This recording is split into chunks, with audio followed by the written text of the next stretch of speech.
Eccoci qui di nuovo a un appuntamento sul canale YouTube della Biblioteca Provinciale Claudio Augusta di Bolzano. In questo periodo di restrizione, di cambiamenti e di graduale riavvicinamento a una, si spera, normalità, ci stiamo intrattenendo attraverso questo nuovo sistema con il canale YouTube per presentare i libri, dare spazio agli autori e alle autrici di questo territorio che purtroppo non sono potuti venire al Centro Trevi, ma che desiderano, come noi del resto, mantenere un contatto vivo, costante con il nostro pubblico.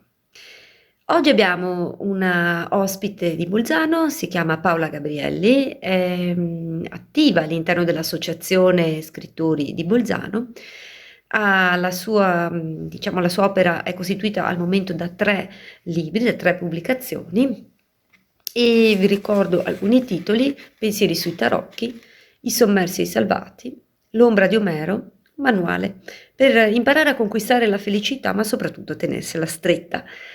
Sentiremo dalla viva voce di Paola Gabrielli la presentazione della propria opera, ma soprattutto lei stessa leggerà alcuni brani di 2 dei suoi libri e ci spiegherà come li ha concepiti, da che ispirazione ha tratto, diciamo, questa sua vena narrativa, e anche come è nato e il motivo, le finalità di un saggio come quello appunto intitolato L'ombra di Omero.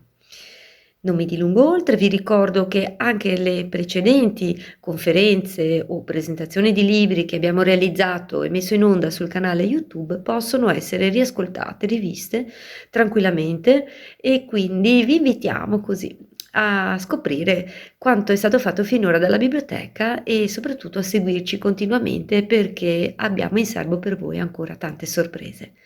Un caro saluto, un arrivederci a presto e tanta salute.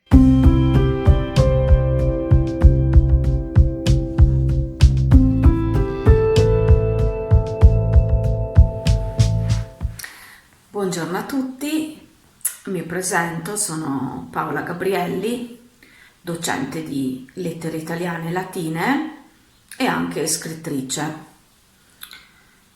Ho pubblicato 2 libri, il primo è il romanzo I sommersi e i salvati e il secondo il saggio L'ombra di Omero. Sono 2 libri molto diversi, ma entrambi accomunati dall'arte pittorica, anche se in modo diverso.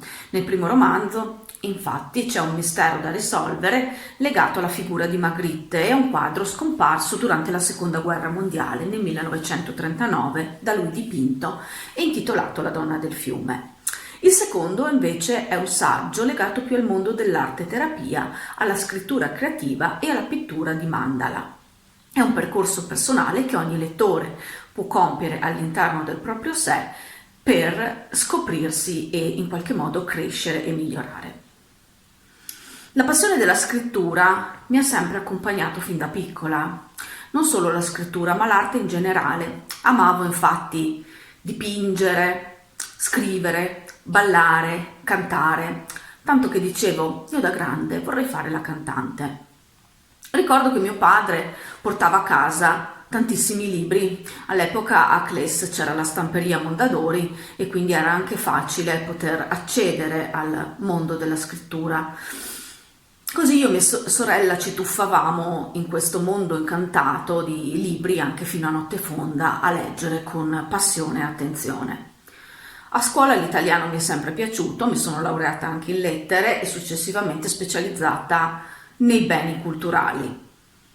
Il mio primo libro è stata la tesi di laurea, una tesi di laurea in storia dell'arte contemporanea, arte trentina del Novecento, e successivamente ho iniziato a scrivere per lavoro come ricercatrice in ambito storico della storia del Trentino per tutti gli enti pubblici.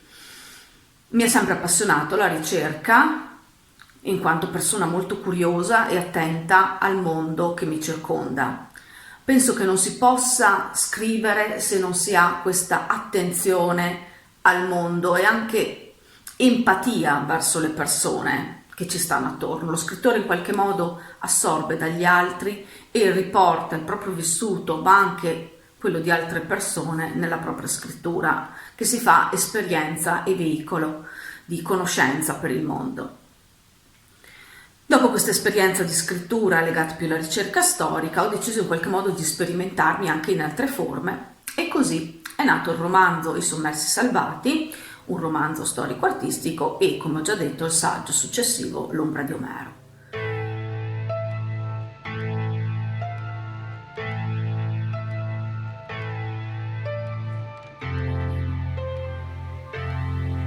Ed è un nuovo inizio per noi. Sullo sfondo l'Oberbaumbrücke che ci fa da cartolina. Non voglio che finisca tutto questo, gli dico. Abbracciami. Marcus mi abbraccia e affonda le mani sotto il berretto nei miei capelli. Non finirà mai, Marta. E mi guarda dritto negli occhi. Fidati del tuo cuore. Mi sale un brivido lungo la schiena, mentre il cuore vola ad un passo dal confine, qui nella città di mezzo, tra terra e cielo. Ed è lì che deve stare a riposare dopo un lungo viaggio. È qui il nostro senso, in questa città. Marcus appoggia la fronte sulla mia. Dresda è stata distrutta, ma è risorta proprio come noi. Marcus mi prende il viso e mi bacia, dentro il suo fiato il mio fiato, e respiro piano il suo odore mentre le lacrime travolgono le mie ultime resistenze, come un fiume in piena che si getta in mare aperto e scioglie la sua corsa nell'infinito dell'orizzonte. I sommersi e i salvati. Non lasciare che il silenzio uccida il nostro grido, che la solitudine possa annebbiare la nostra anima. Proteggimi, Marcus, ogni giorno della mia vita. Marcus mi accarezza una guancia teneramente. Non temere, io ci sarò. Quando il sole travolgerà la tua bellezza e starò lì a guardarti mentre stacchi l'alloro della vittoria, io ci sarò. Nel silenzio della notte, sui tuoi occhi sognanti mondi nuovi e liberi dal dolore, abbracciandoti, il mio battito sul tuo battito a tempo. Ti guarderò dormire, proteggendoti dalle tenebre della notte. Io ci sarò. Mentre il tuo corpo lotterà contro il tempo, mano nella mano, starò a contare i giorni che ci separano dal non tempo sulle nostre rughe, pregando Dio di non vederti scivolare nel silenzio che si fa eterno. Sarai tu invece a tenermi la mano, questa mia mano ruvida, di carne e di campo, quel giorno, e ringrazierò di averti incontrata, una piccola pietra sul mio cammino per questo debole cuore di sasso senza tempo, fuori dal tempo, aritmico alla vita che ha ripreso a battere a tempo quel giorno.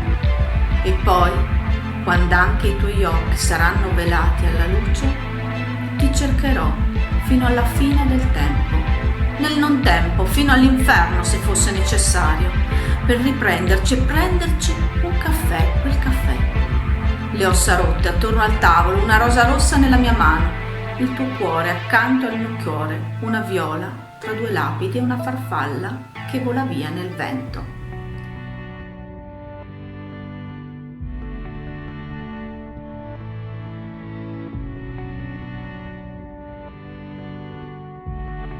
Ciò che dai, ricevi. Se dai amore, ricevi amore. Se mostri gentilezza, avrai gentilezza.